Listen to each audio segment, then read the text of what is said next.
Hello everyone, तो कैसे हैं आप? आपका हार्दिक स्वागत है हमारे यूट्यूब चैनल में। तो देखिए, आज हम यहाँ पर बात करने वाले हैं लैब असिस्टेंट से संबंधित कुछ इंपॉर्टेंट क्वेश्चंस पर, जो कि आगामी यहाँ पर एग्ज़ाम होना है। सितंबर अक्टूबर में इसका एग्ज़ाम हो जाएगा।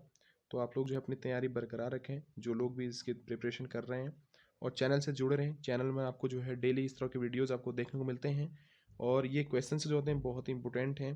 वहाँ पर आपको बहुत ही हेल्पफुल होंगे। जब एग्ज़ाम हॉल में आप बैठे होंगे तब आपको देखने को मिलेगा कि क्वेश्चन किस तरह से यहाँ पर हमको देखने को मिल रहे हैं। तो दोस्तों, आज हम बात करने वाले हैं कुछ इंपॉर्टेंट क्वेश्चंस पर। तो देखिए, आज यहाँ पर है पहला क्वेश्चन यहाँ पर यह है कि स्थिर ताप पर गैस के दाब को दोगुना कर देने से उसमें ध्वनि की चाल पर क्या प्रभाव होगा। तो देखिए, आपको जो है पहले क्वेश्चन को पढ़ना है, फिर समझना है।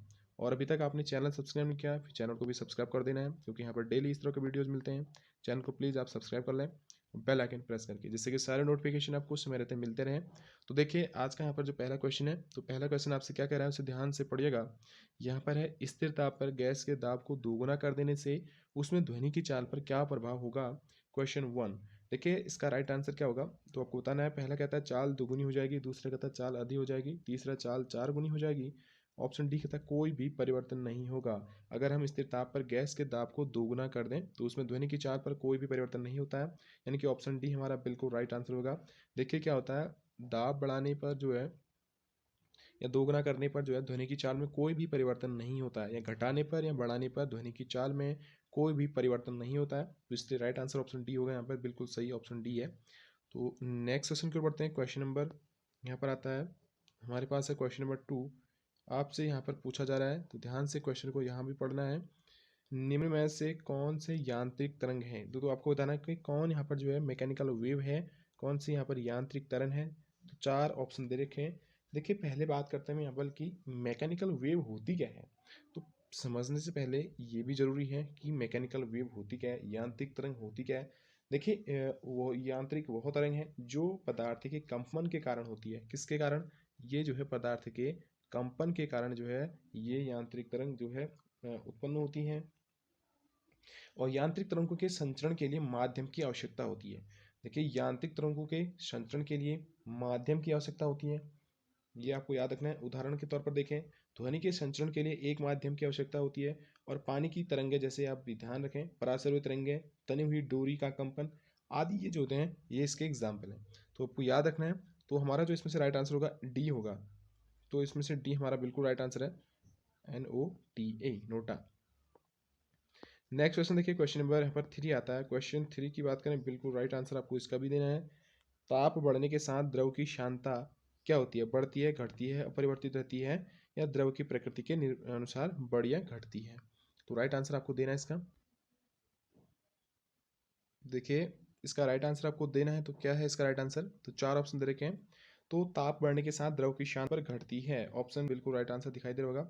ऑप्शन बी यहाँ पर बिल्कुल सही है। क्या होता है कि जैसे जो है ना, सांद्रता जो है, ताप बढ़ने के साथ द्रव की सांद्रता जो है घटती है, आपको याद रखना है। लेकिन जो गैसेज होती हैं उनकी क्या होती है, बढ़ती है, आपको याद रखना है। परंतु गैसों की सांद्रता बढ़ती है। तो राइट आंसर ऑप्शन बी होगा यहाँ पर, बिल्कुल सही आंसर बी है हमारा। तो बढ़ते हैं नेक्स्ट क्वेश्चन की ओर।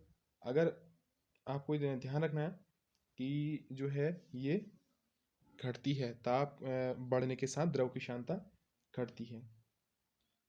नेक्स्ट क्वेश्चन की ओर बढ़ते हैं। क्वेश्चन नंबर यहाँ पर आपको देखने को मिलता है 4। यहाँ पर आपसे पूछा क्या जा रहा है उसे ध्यान से देखेगा। यहाँ पर क्वेश्चन 4 कह रहा है, कौन सा कथन नाभिकीय विखंडन से संबंधित नहीं है। न्यूक्लियर फिजन से यहाँ पर कौन सा कथन संबंधित नहीं है। क्वेश्चन 4, इसका राइट आंसर आपको देना है। तो देखिए, इसका राइट आंसर आपको बताना है कि राइट आंसर क्या है इसका। चार ऑप्शन दे रखे हैं, और चारों में से आप फटाफट इसको पढ़कर हमको यहाँ पर बताइएगा कि कौन सा इसका राइट आंसर होने वाला है। तो राइट आंसर की बात करें, इसमें से क्या होगा हमारा राइट आंसर, आपको बताना है। फटाफट से आप इसको बताइएगा हमें, राइट आंसर क्या होगा।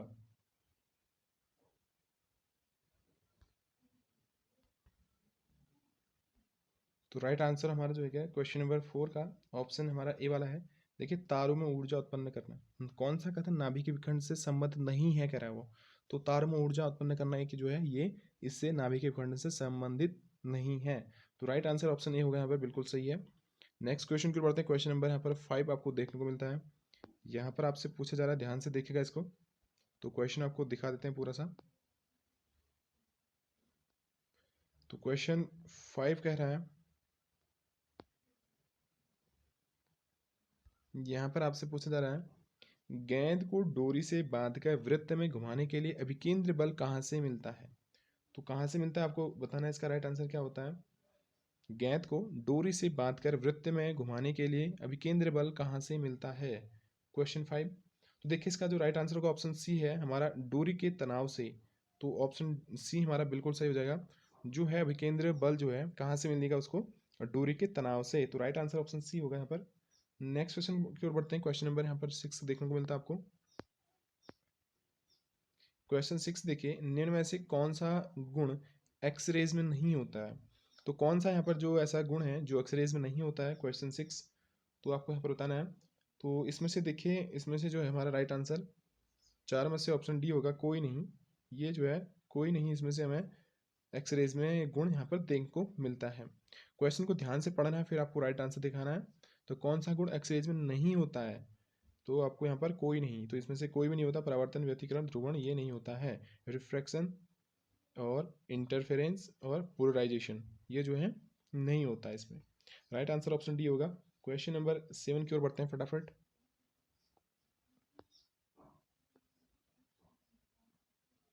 देखिए इंपोर्टेंट क्वेश्चन है, यहाँ पर आपसे पूछा जा रहा है, टाका किन धातुओं का मिश्रण होता है? जो टाका है किस धातु का मिश्रण होता है? क्वेश्चन 7। तो इसका देखिए ये होता है दोस्तों टिन और सीसा। टिन और सीसा का ये जो है ये टाका सोल्डर जिसे कहते हैं, बहुत इंपॉर्टेंट क्वेश्चन है। इसका जो है ये मिश्रण होता है टिन और सीसा का। तो राइट आंसर हमारा ऑप्शन बी हो जाएगा, टिन और सीसा। नेक्स्ट क्वेश्चन देखिए, कोयले का सबसे शुद्ध रूप है। तो कोयले का सबसे शुद्ध रूप आपको बताना है। तो इसका राइट आंसर क्या होगा? ये होता है हमारा एंथ्रेसाइट होता है, जो कि ऑप्शन बी में आपको दिखाई दे रहा है। एंथ्रासाइट यहाँ पर जो है कोयले का जो है शुद्धतम रूप होता है। तो दोस्तों अगर आपको जो है कोयले के बारे में पूरा पढ़ना है तो आप जो हमारे जो है वीडियो को देखिए हमारे चैनल में। तो वहाँ पर लिखा है हमने, तो कोयले से संबंधित यहाँ पर जितने भी क्वेश्चन बनते हैं हमने पूरा वहाँ पर पूरा चैप्टर ही आपको कोयले से संबंधित कराया है। तो एंथ्रासाइट यहाँ पर जो है कोयले का सबसे शुद्ध रूप है। नेक्स्ट क्वेश्चन की ओर बढ़ते हैं। क्वेश्चन नंबर यहाँ पर आता है 9। क्वेश्चन 9 को ध्यान से देखिएगा। यहाँ पर आपसे पूछा जा रहा है, यहाँ पर है, ध्यान से पहले इसको पढ़ लेते हैं क्वेश्चन को। तो यहाँ पर पूछा जा रहा है, वह कौन सी धातु है जिसे कुछ समय खुली हवा में छोड़ने पर उस पर हरी कार्बोनेट की परत बन जाती है? देखिए वह कौन सी धातु है जिसे जो है कुछ समय खुली हवा में छोड़ने पर जो है उस पर हरी कार्बोनेट की परत बन जाती है? Question number 9। तो देखिए इसका राइट आंसर ऑप्शन डी होगा, बिल्कुल सही है, कॉपर। कॉपर यहाँ पर सही है, कॉपर सही है, कॉपर सही हो जाएगा। कॉपर ऐसी धातु है जिसे जो है कुछ समय खुली हवा में छोड़ने पर जो है ना उस पर हरी कार्बोनेट की परत बन जाती है। ऑप्शन नंबर डी यहाँ पर बिल्कुल सही हो जाएगा, सी कॉपर। नेक्स्ट क्वेश्चन देखिए, क्वेश्चन नंबर यहाँ पर देखिए 10। तो देखिए पीएच वैल्यू से यहाँ पर क्वेश्चन बन रहा है। तो आपको बताना है कि दूध का पीएच मान कितना होता है। आपको बताना है कि पीएच मान दूध का कितना होता है। तो देखिए दूध का जो होता है पीएच मान कितना होता है, ये होता है 6.5। देखिए थोड़ा सा अगर आप देखें 6.5 होता है दूध का पीएच मान। आपको ध्यान होगा पीएच का फुल फॉर्म कभी कभी पूछा जाता है। तो पीएच का फुल फॉर्म क्या होता है? Power of hydrogen. क्या होता है? पावर ऑफ हाइड्रोजन जो है ये पीएच का हमारा फुल फॉर्म होता है, पावर ऑफ हाइड्रोजन। और इसकी खोज किसने की थी आप हमें कमेंट में बताएंगे। तो पीएच की खोज किसने की थी, पावर ऑफ हाइड्रोजन? तो ये आपको हमें कमेंट बताना है। और देखिए यहाँ पर जो है अगर आपको समझाएं थोड़ा सा इस स्केल के बारे में, ये क्या होता है आप सोच रहे होंगे कि पीएच होता क्या है। दोस्तों एक स्केल होती है, तो इसको स्केल में होता है 0 से 7 और 7 से 14, ये नंबर होते हैं। तो आपको बताना है कि अम्लीय और उदासीन और क्षारीय प्रकृति कहाँ पर पाई जाती है। देखिए अगर 0 से 7 के बीच में होगा तो उसे एसिडिक नेचर का होगा, कोई भी चीज़ होगी तो एसिड टाइप का होगा, एसिडिक नेचर का होगा। अगर करेक्ट 7 है जैसे पानी है तो ये क्या होगा, उदासीन होगा। आपको याद रखना है यहाँ पर क्या होगा, उदासीन होगा। अगर हम 7 से आगे बढ़ते हैं 14 की ओर, फिर आता है क्षारीय प्रकृति के, तो क्षारीय यहाँ पर हमें दिखेगा। तो ये आपको याद रखना है। तो कभी कभी पूछा जाता है कि 7 से अगर किसी का पीएच कम है, 7 से कम है तो क्या होगा, तो एसिडिक नेचर का होगा। 7 से ज़्यादा होगा तो क्षारीय होगा, और 7 होगा तो उदासीन होगा। तो आप हमें यहाँ पर बताइएगा। और देखिए एक क्वेश्चन यहाँ पर यह बनता है कि कितनी बार बन चुका है कि ब्लड का पीएच कितना होता है, रक्त का पीएच मान कितना होता है। तो रक्त का पीएच मान कितना होता है, तो 7.4 होता है। तो याद रखना 7.4 होता है रक्त का पीएच मान। अब देखिए किस तरह का है, क्योंकि 7 से ज़्यादा है तो कैसा होगा, क्षारीय प्रकृति का होगा। तो ये भी आपको याद रखना है। तो दूध का पीएच मान कितना होता है, 6.5 होता है। नेक्स्ट क्वेश्चन की ओर बढ़ते हैं। क्वेश्चन नंबर यहाँ पर आपको 11 देखने को मिलता है। यहाँ पर आपसे पूछा जा रहा है कि ध्यान से देखेगा, यहाँ पर हाल ही में किस राज्य को चावल से बनी वाइन जुडीमा के लिए जीआई टैग प्रदान किया गया। देखिए करंट का ही क्वेश्चन है। तो ये हमारे पास असम राज्य, बिल्कुल राइट आंसर असम होगा। असम यहाँ पर बिल्कुल सही आंसर है, असम। तो असम जो है हाल ही में जो है राज्य को इसमें चावल से बनी वाइन जुडीमा के लिए जीआई टैग यहाँ पर प्रदान किया गया। तो हमारा असम स्टेट है, बिल्कुल राइट आंसर ऑप्शन डी होगा। नेक्स्ट क्वेश्चन देखिए, थैलीसीमिया रोग संबंधित है ये भाई, आपको बताना है थैलीसीमिया, इसका राइट आंसर क्या होगा। तो ध्यान से देखना है आपको क्वेश्चन को। तो इसका राइट आंसर ऑप्शन ए होगा, हमारे पास ब्लड, बिल्कुल सही है। तो थैलीसीमिया रोग किससे संबंधित है, ब्लड से है, यानी कि रक्त से है। तो आपको याद रखना है ब्लड यहाँ पर बिल्कुल सही आंसर हो जाएगा मित्रों। नेक्स्ट क्वेश्चन देखिए किसके, अब यहाँ पर देखने को मिलते हैं थोड़ा सा।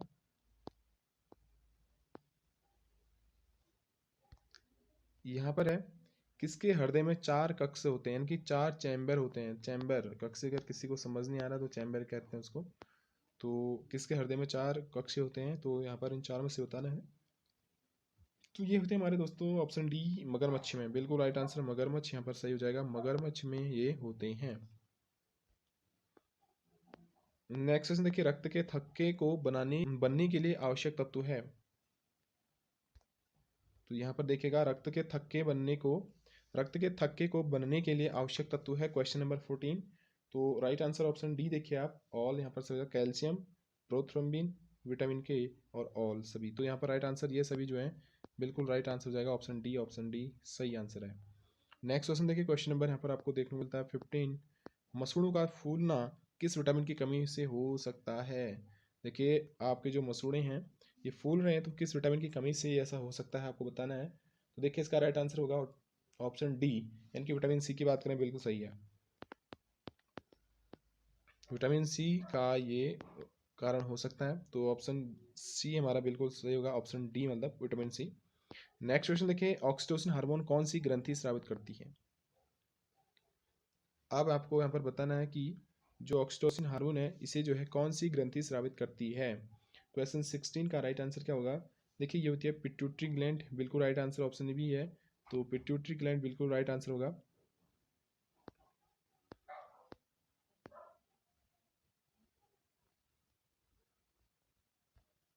तो क्वेश्चन आपको देखने को मिल रहा है यहाँ पर, ध्यान से क्वेश्चन को पढ़ना है फिर आपको राइट आंसर देना है। यहाँ पर देखिए क्या है, एसिटिबुलेरिया नामक शैवाल के प्रयोग द्वारा केंद्रक के महत्व को सर्वप्रथम किसने बताया। एसिटिबुलेरिया नामक शैवाल के प्रयोग द्वारा जो है न्यूक्लियस के महत्व को सर्वप्रथम किसने बताया। तो इंपोर्टेंट क्वेश्चन है, तो बहुत बढ़िया क्वेश्चन है दोस्तों। ये बताया था ऑप्शन सी हेमरलिन, बिल्कुल राइट आंसर है, हेमरलिन ने ये कहा था, बताया था इसके बारे में, हेमरलिन बिल्कुल राइट आंसर होगा। एसिटिबुलेरिया नामक शैवाल के प्रयोग द्वारा इन्होंने जो है न्यूक्लियस के महत्व को यहाँ पर सर्वप्रथम बताया, हेमरलिन, ऑप्शन सी यहाँ पर बिल्कुल सही होगा। नेक्स्ट है, कौन सा रोग बैक्टीरिया के कारण होता है। क्वेश्चन नंबर 18,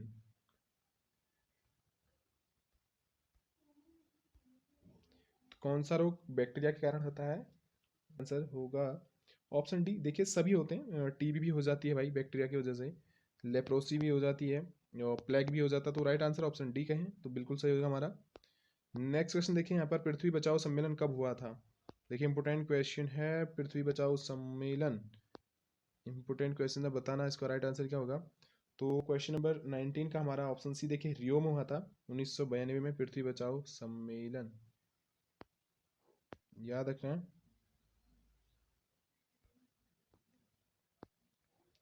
वर्तमान समय भारत में कितनी रामसर साइट हैं, तो आपको बताना है वर्तमान समय भारत में जो है कितनी रामसर साइट हैं। क्वेश्चन नंबर 20, तो 49 है दोस्तों, यहाँ पर बिल्कुल राइट आंसर होगा 49 हमारा बिल्कुल राइट आंसर है, ऑप्शन डी। नेक्स्ट क्वेश्चन देखिए, ये आपको यहाँ पर देखने को मिलेगा, यहाँ पर करेला है, क्या है? तो करेला जो है आपको बताना है इसका किसका, इसका नाम क्या है? कैप्सिकम एनम, ब्रेसिका रेपा, कुकुरबिटा पीपो या मोमोरिडिका चेरेसिया। तो ऑप्शन डी की बात करें, बिल्कुल राइट आंसर है इस बार, तो ऑप्शन डी यहाँ पर सही हो जाएगा। इसका जो नाम है यही है मोमोरिडिका चेरेंसिया, करेला का। ऑप्शन डी बिल्कुल सही हो जाएगा। नेक्स्ट क्वेश्चन देखिए यहाँ पर है,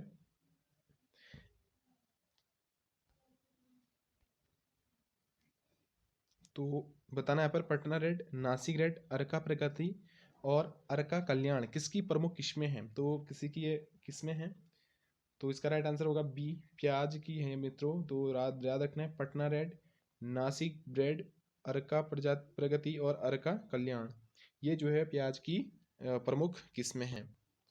नेक्स्ट क्वेश्चन आ जाएगा, खाद्यान्न उत्पादन में भारत का विश्व स्थान है, तो कौन सा स्थान है भारत में, बताओ भारत का। यहाँ पर खाद्यान्न उत्पादन में भारत का विश्व स्थान, क्वेश्चन 23। तो थर्ड यहाँ पर बिल्कुल राइट आंसर होगा, तीसरा स्थान है। तो याद रखना आपको, खाद्यान्न उत्पादन में भारत का स्थान तीसरा है। तो बढ़ते हैं नेक्स्ट क्वेश्चन की ओर, क्वेश्चन नंबर 24। यहाँ पर आपसे पूछा क्या जा रहा है, भारत में हरित क्रांति का प्रभाव किन राज्यों में देखने को मिला? क्वेश्चन 24। तो देखिए इसका राइट आंसर ऑप्शन डी होगा। ये जो है पंजाब, हरियाणा, पश्चिमी उत्तर प्रदेश, ये इन जो है इन सभी राज्यों में देखने को मिला हरित क्रांति का प्रभाव। और भारत में हरित क्रांति का जनक किसे कहते हैं? स्वामीनाथन को कहते हैं, एम एस स्वामीनाथन। याद रखना है, एम एस स्वामीनाथन। और विश्व भर में नॉर्मन बोरलॉग को जाना जाता है। ये पॉइंट भी आपको याद रखना है, मतलब ये पता होना चाहिए, क्वेश्चन पूछा भी जा सकता है आपसे। नेक्स्ट क्वेश्चन देखिए,